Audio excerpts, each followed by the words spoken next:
Bonjour, bienvenue sur la chaîne, c'est l'épisode 24 de la décade manga aujourd'hui. Alors, comme d'habitude, mes achats du mois, il y en a beaucoup, mes lectures du mois, il y en a un petit peu moins, mais je vous expliquerai pourquoi. Et puis le planning de mes sorties manga, enfin de mes sorties manga, des sorties manga du mois de mai qui m'intéressent et qui vont certainement rejoindre ma mangatech à un moment donné.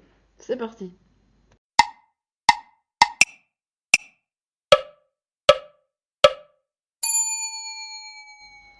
Comme je vous disais, j'ai acheté pas mal de choses ce mois-ci, beaucoup de nouveautés, beaucoup de suites, et puis pas mal d'occasions qui se sont présentées un peu par hasard chez Gibert, des petits trucs que j'avais mis dans ma wishlist au cas où, et qui se sont présentés, donc je les ai achetés. Autrement dit. Du coup, un peu en vrac. J'ai trouvé, depuis le temps que je voulais le lire, je l'ai pas encore lu, j'ai trouvé le tome 1 de Je ne suis pas un ange, c'est l'autrice Ayazawa, donc la même autrice que Nana qui a écrit ça. Je crois que c'est une série assez ancienne que j'ai jamais lue. Ça, c'est une édition en tome double, un peu en 4 tomes. Assez difficile à trouver. Et puis voilà, il y avait le tome 1 qui se baladait. Et je me suis dit que c'était l'occasion de voir à quoi ça ressemblait et de voir si j'avais envie de lire la suite. Mais ça, je vous le dirai dans une prochaine décade. Ensuite, j'ai trouvé les 5 premiers tomes de la série Otaku Otaku. Je les ai pas lus non plus, j'avais regardé un petit peu l'animé. Et puis bah là, le manga s'est présenté. Donc je me suis dit, bah pourquoi pas. À voir. Tout ça, c'est des occasions que j'ai achetées chez Gibert, soit dit en passant. Vous savez que j'adore Gibert. Je trouve souvent ce que je veux. Et c'est tout, ça arrive, c'est livré hyper vite. Bref, si jamais vous cherchez un endroit pour acheter des mangas d'occasion, ça peut être une bonne piste. Ensuite, l'achat qui ne sert à rien, mais qui m'a fait plaisir quand même, c'est le tome 1 de Sons of Life. Donc, si vous suivez la chaîne, vous savez que Sons of Life, je suis à jour. On en est au tome 11. Et là, il y a eu une édition spéciale, une couverture spéciale du tome 1 pour les 48 heures de la BD. Et puis, bah, c'était à 3 €, je crois, et j'ai pas résisté à m'acheter ce tome-là, inédit. Enfin, pour avoir la couverture inédite, pure collectionneuse. Mais j'adore cette série, hein, ça ne change rien.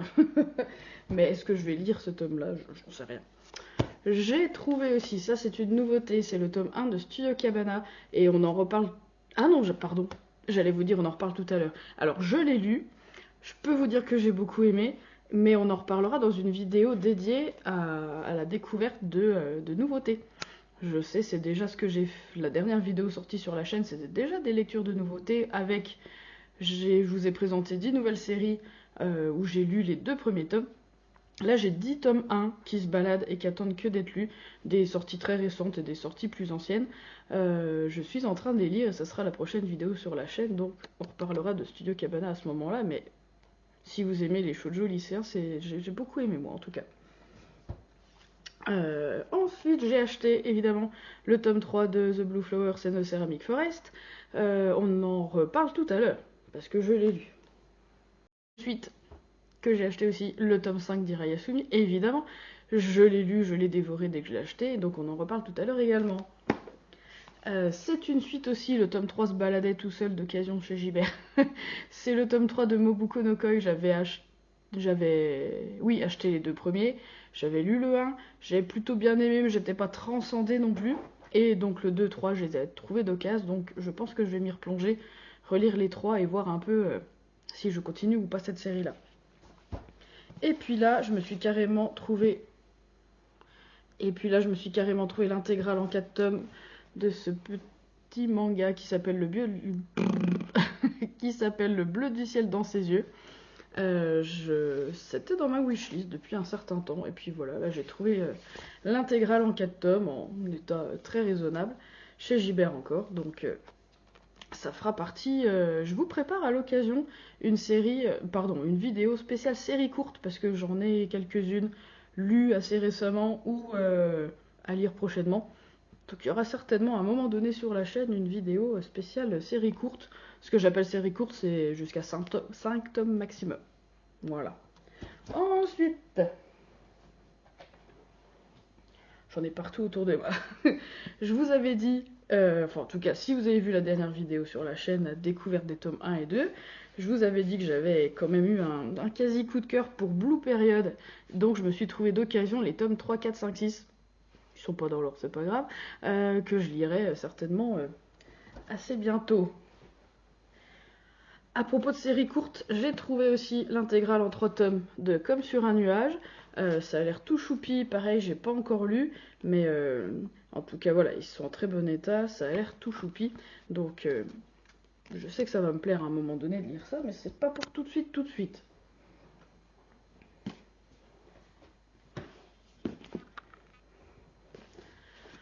C'est encore pas fini, accrochez-vous, on y est presque. J'ai acheté le tome 1 de You're My Soulmate, je l'ai lu, j'ai beaucoup aimé aussi, et on en parlera bientôt dans la vidéo spéciale découverte de tome 1. Mais vous savez que vous pouvez y aller. J'ai acheté évidemment le tome 5 d'Akane Banashi, et je l'ai lu, donc on en reparle tout à l'heure. La suite, les tomes 3 et 4, parce que cette série-là sort 2 tomes par 2 tomes de One Half of Married Couple. On a parlé des tomes 1 et 2 dans ma vidéo précédente. Je vous avais dit que j'avais bien aimé, que j'avais quelques petites réserves, mais que j'avais quand même bien aimé. J'ai lu les tomes 3 et 4, donc pareil, on en reparle tout à l'heure. J'ai acheté le tome 1 de l'Auberge de la Vie, je ne l'ai pas encore lu, mais ça fera partie de la vidéo, vous avez compris le deal. J'ai acheté le tome 1 de Rose Bertin. Je l'ai lu, mais ça sera aussi, c'est un tome 1, vous avez compris le deal. J'ai beaucoup, beaucoup aimé. Je le dis en passant. C'est tout tombé. Je vais ramasser, j'en ai plus que deux à vous présenter, je ramasse après. J'ai acheté le tome 1 de River and Café, comme vous pouvez le voir, c'est une... Il y avait une jaquette exclusive qui avait pas l'air si limitée, qui était pas plus chère, enfin bon bref. Elle brille. J'ai entendu grand bien de ce manga, mais j'ai pas encore eu le temps de le lire. On en reparlera dans une prochaine vidéo. Et puis, évidemment, je ne pouvais pas ne pas acheter, et je l'ai lu tout de suite, le tome 2 de Nodame Cantabile, la nouvelle édition Masterpiece. On en reparle tout à l'heure aussi. Et c'est tout bon pour les achats. C'est déjà largement suffisant pour un seul mois. Du coup, je ramasse mon bazar et on passe à mon compte rendu de lecture. Comme je vous disais tout à l'heure, j'ai lu le tome 5 d'Akane Banashi, sitôt reçu, sitôt lu, cette série-là. Je suis toujours très à jour. Mais là, à partir de là, c'est un peu difficile de vous en parler sans vous spoiler. Le premier arc, en gros, c'est fini au tome 4, donc là, Akane prend un petit peu de grade, donc on va aborder des questions du genre à quel moment on continue avec son maître, à quel moment on en change, à quel moment on a besoin de passer à l'étape supérieure dans son apprentissage, du Rakugo en l'occurrence. On va lui découvrir du coup un nouveau lieu de travail, apprentissage, des nouveaux rivaux, des nouveaux alliés, ce genre de choses. Ça marche super bien, enfin sur moi ça marche super bien. J'aime toujours autant voilà, les dessins, c'est pas ce que j'ai l'habitude de lire, mais ça marche très bien. Sur moi ça marche super. Que vous dire, c'est ma came, vous le savez, donc c'est sans surprise que ça me plaît beaucoup et que j'ai hâte d'avoir la suite à chaque fois que je lis un tome. Donc en ce qui me concerne, ça marche très bien. Ensuite, pas du tout dans le même style, mais j'avais beaucoup aimé aussi les 2 premiers tomes, on en a parlé dans ma dernière vidéo. Je parle du tome 3 du coup de The Blue Flowers and Ceramic Forest, avec toujours une mention particulière pour les covers qui sont trop belles et bleues. Et j'aime bien aussi le dos est bleu aussi, ça change un peu dans la mangatech. Bref, ce qui se passe un peu, en gros, si vous n'avez pas suivi l'histoire des 2 tomes, des 2 premiers tomes, ça se passe dans un atelier de céramique au Japon, dans une région qui est spécialisée dans la céramique, avec l'amitié naissante entre le mec que vous voyez là et puis la fille qui est là derrière. Elle adore, elle façonne pas elle-même de céramique, elle est peintre sur céramique. Et lui, c'est l'inverse, il façonne, il est très doué, il est taciturne, c'est le fameux duo. Le mec a l'air cool, mais il veut pas parler, il est très doué, il est solitaire. Et elle est assez enjouée, elle a bien envie de se lier avec le garçon. Bref, et quand il arrive dans l'atelier, il a un a priori sur la peinture. Donc on se dit que ça va faire un peu des étincelles, leur duo. Bon, évidemment, ça s'adoucit assez vite. Chacun va prendre en compte les qualités de l'autre pour former, pour l'instant, une amitié assez liée, assez forte. Bref, donc là dans le tome 3, l'histoire continue. Aoko, la fille, et Tatsuki, le mec, du coup, ils continuent de se rapprocher petit à petit.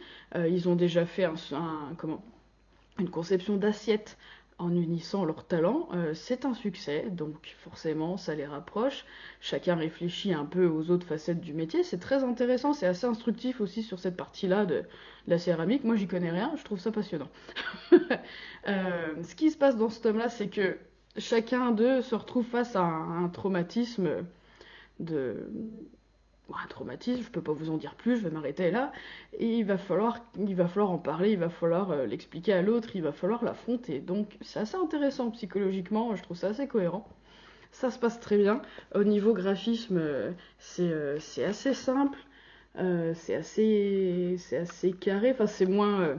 Moi qui ai l'habitude de lire un peu plus de shoujo lycéen avec des fleurs partout, là c'est pas le cas du tout. On a des cases un peu plus strict entre guillemets, mais du coup ça se lit très très bien. C'est toujours, moi je trouve ça joli, comme je disais, je trouve ça intéressant aussi. Les personnages, bah, ils sont attachants, ils sont cohérents. Moi en ce qui me concerne, voilà, c'est pas une grosse émotion, c'est pas une grosse surprise, c'est pas un gros coup de cœur, mais j'ai beaucoup aimé. Ça se lit très bien et puis je vais continuer de suivre cette série sans aucune hésitation. Puisqu'on parle de manga certainement classé de chausset, une histoire d'amour un peu plus adulte, j'ai continué de lire du coup les tomes 3 et 4 de One Half of Married Couple. Euh, J'aime bien cette série, j'aime vraiment bien les dessins. J'ai quelques petites réserves quand même. Bref, je vous explique. Dans le tome 1 et 2, je repars un petit peu du début de l'histoire quand même. Aya suppose que son mari la trompe. Ça part de là. Et il reçoit un texto d'une nana qui lui dit qu'elle s'est bien amusée aujourd'hui avec des petits cœurs. On a envie de croire qu'il y a tromperie là-dessous. Bon, en gros, elle mène l'enquête. Dans les tomes 1 et 2, épaulée par ses amis, épaulée par un collègue, bon, je vous passe les détails, mais en gros, elle mène l'enquête, elle veut pas confronter son mec tout de suite en lui demandant en cash. Elle mène l'enquête pour savoir, parce qu'elle doute beaucoup de lui, de leur couple, de son amour, bref, vous voyez un peu de quoi je parle. Dans le tome 3, il y a une petite histoire parallèle d'une des copines d'Aya qui est maltraitée par son mari. Pas très drôle cette histoire. Qui est vaguement résolue dans le tome 3, mais j'ai pas trouvé ça très cohérent.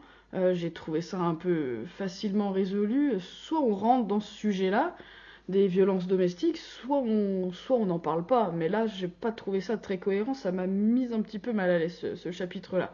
Et en plus, j'ai pas compris pourquoi on perdait du temps sur cette histoire parallèle alors que c'est pas celle-là qui nous intéresse. Enfin, en tout cas, moi, c'est plutôt le couple principal qui m'intéresse. Bon, ça, c'est peut-être personnel, mais par contre, pour ce qui est de l'histoire principale, du coup, donc Aya, toujours épaulée par son collègue Iguchi, je pense qu'il louche un peu sur la demoiselle quand même, hein. Elle continue de mener l'enquête, comme je vous disais. Euh, Il y a quand même des moments où ça avance pas beaucoup. C'est pas dû j'allais dire c'est pas dû au scénario aussi, peut-être un peu, mais elle doute beaucoup. Elle a besoin de réfléchir, elle a besoin de voir des preuves, elle a besoin donc ça prend son temps. Des fois, on a envie de lui dire de se bouger. Bon, pareil, c'est peut-être personnel. Et en même temps, on a accès qu'à ses pensées à elle. C'est ce que je vous expliquais dans la vidéo précédente. Donc, son mari est hyper mystérieux de notre point de vue et de son point de vue à elle aussi. Donc, on comprend totalement les doutes qui l'assaillent, son manque de preuves. Voilà, elle a besoin d'avoir un dossier un peu plus solide avant de le confronter. On comprend très bien. Et puis, petit à petit, ça se résout plutôt. Je vous dis pas, évidemment. Et il y a un tome 4 assez dense en lecture parce que tout le monde passe à table et d'un coup, il y a plein de choses qui s'expliquent. Et c'est là où je me pose la question, parce que je sais que c'est une série en 8 tomes, et là on est à la fin du quatrième et on a presque la réponse à la question qu'on se posait depuis le début. Alors, est-ce que c'est vrai? Est-ce que c'est un coup monté? Est-ce que c'est un gros mensonge? Euh, Tout ça pour dire que même si on a a priori un semblant de réponse, pour ce qui est du couple, pour ce qui est des doutes d'Aya vis-à-vis de son mari, ça va pas disparaître comme ça en claquant des doigts. Même si ça a l'air à peu près vrai ce qu'ils ont dit, mais on n'en sait rien. Bref. J'avais aussi évoqué un petit doute dans le tome 2, il y a un moment où ça parlait un petit peu de grossesse. J'avais pas trop aimé la façon dont ce sujet-là était traité, et là ça refait presque pas, on n'y refait presque pas allusion dans les tomes 3 et 4. Alors encore une fois, pourquoi avoir touché ce sujet-là si c'est pour pas y revenir? J'aime pas trop quand on aborde des trucs en se disant je suis obligé de l'aborder, enfin bon, bref, ça m'avait un peu gêné. Et puis, je suis contente qu'on en ait pas reparlé, parce que j'aimais pas de la façon dont c'était abordé, mais finalement, ça m'agace aussi, parce que ça revient pas sur le tapis. Je trouve ça un peu curieux. Bref. Je- Ne croyez pas que je suis en train de le descendre en flammes. J'ai bien aimé, y a plein de bons côtés, mais voilà, j'ai quand même quelques doutes. Donc, mais pour conclure, alors je cherchais quelques planches à vous montrer en même temps que je parle, euh, que vous ayez une idée un petit peu du chara-design que j'aime beaucoup, qui est très fin et que j'aime beaucoup. Je vais continuer à lire cette série. Maintenant que j'en suis là, je pense que je vais aller jusqu'au tome 8. En plus, là, comme je disais, ça sort 2 tomes par 2 tomes, donc ça va aller assez vite. Dans quelques mois, on saura. Bref, en tout cas, voilà, c'est un bon Chosei. C'est une histoire un peu plus adulte. Y a rien de sexy, y a rien de. C'est pas forcément pour public averti. C'est juste entre personnages adultes avec des vrais problèmes d'adultes pour le coup. Mais ouais, je conseille quand même plutôt, même si j'ai quelques doutes qui sont peut-être purement personnels vis-à-vis de certains aspects de l'histoire.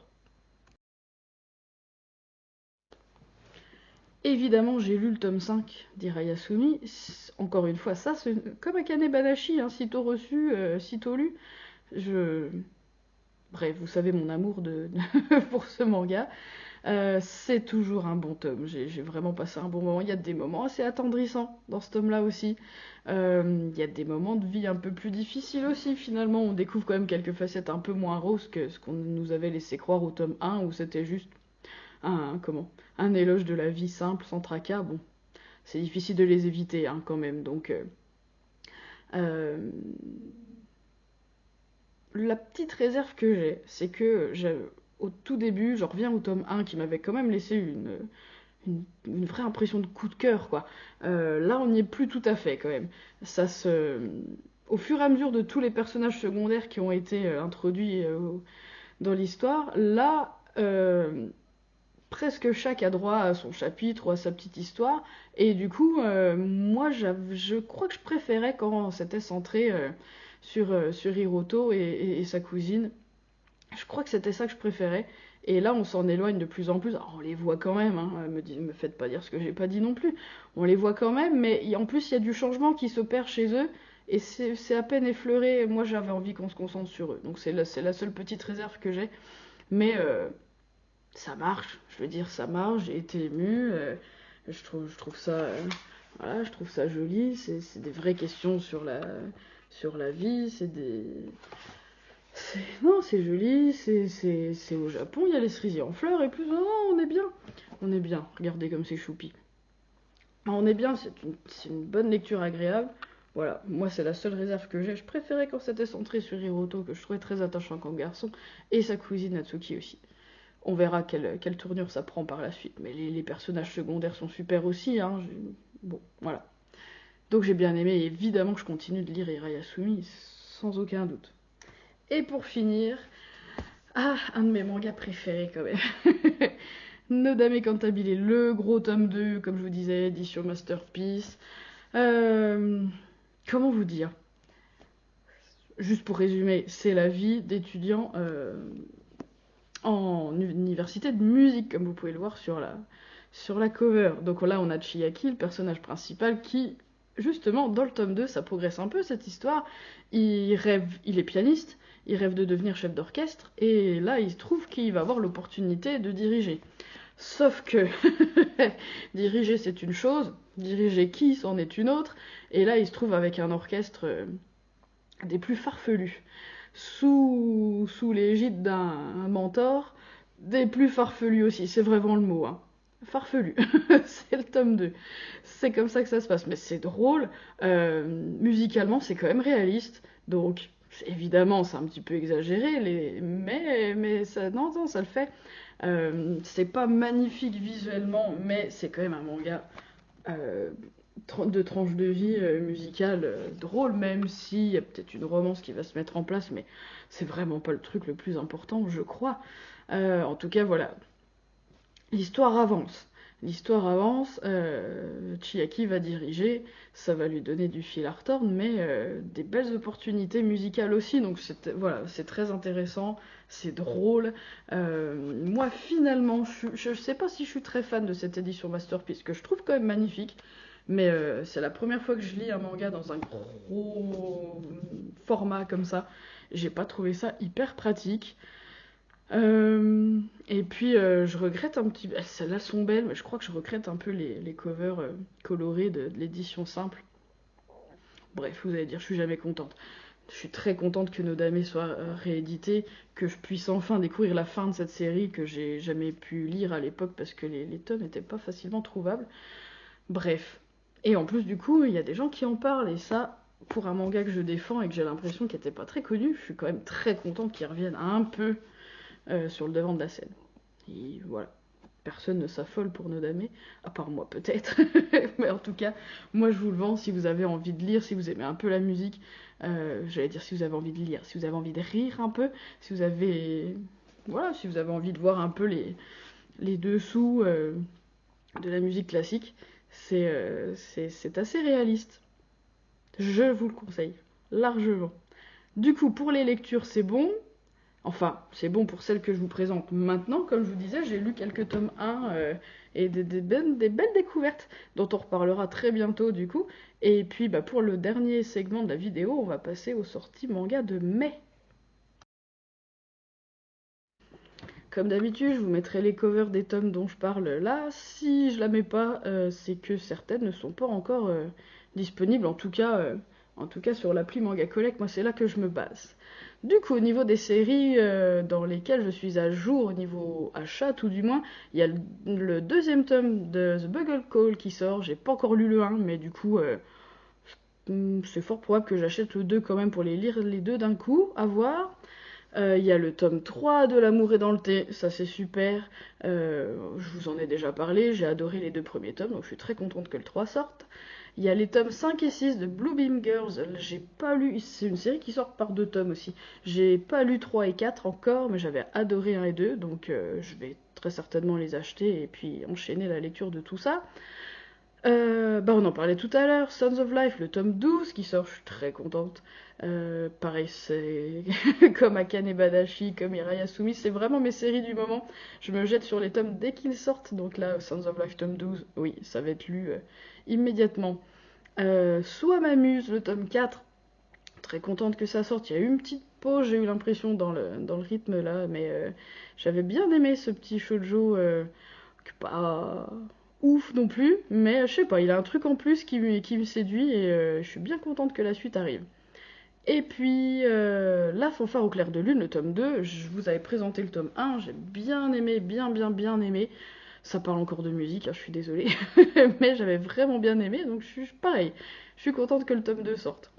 Ensuite, au niveau des séries dans lesquelles je ne suis pas à jour du tout, au niveau des achats où j'ai plusieurs tomes de retard mais que je continue de surveiller, il y a le tome 12 de Frieren qui va sortir. Moi je crois que j'en suis au 4, un truc comme ça. Je les achète d'occasion. En ce moment, je ressens pas un gros besoin de lire, de continuer Frieren. J'ai d'autres trucs qui me tentent plus, mais je continue de surveiller d'un œil cette série-là. Il y a les tomes 9 de A Sign of Affection et de Si nous étions adultes, deux shoujo presque chaussée quand même avec des personnages un peu plus adultes justement ça continue de sortir. Moi je crois que j'ai lu que le 1 de chaque. Sign of Affection j'ai beaucoup aimé. Je les trouve au compte-gouttes d'occasion aussi, donc ça attendra un petit peu. Et puis si nous étions adultes, j'ai lu le 1 aussi, j'ai bien aimé. J'en suis pas du tout au tome 9, on verra ça un peu plus tard.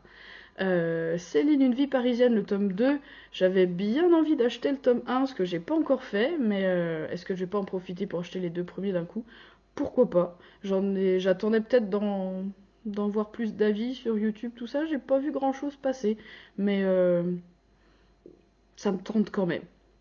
Ensuite, La randonneuse, le tome 3. J'ai pas acheté du tout les 2 premiers, mais c'est une série qui est dans ma wishlist et qui me tente un peu, donc à voir. Le tome 6 de Pourquoi attendre, j'avais lu le 1, j'ai bien aimé, j'ai trouvé ça assez rigolo. J'avais pas continué parce que je lis beaucoup de shoujo en ce moment et c'était pas le plus ouf non plus. Mais bon, je continue de surveiller, on sait jamais. Si je les trouve d'occasion, potentiellement je vais continuer parce que j'ai quand même trouvé ça assez sympa. Et puis il y a le tome 4 d'une fille atypique qui sort. Il faut absolument que je lise le 1. Voilà, je l'ai pas encore lu, je l'ai, mais il fera partie de la vidéo découverte de tome 1. Du coup, je me le donne en objectif, entre guillemets, pour la semaine prochaine. Ça sera lu.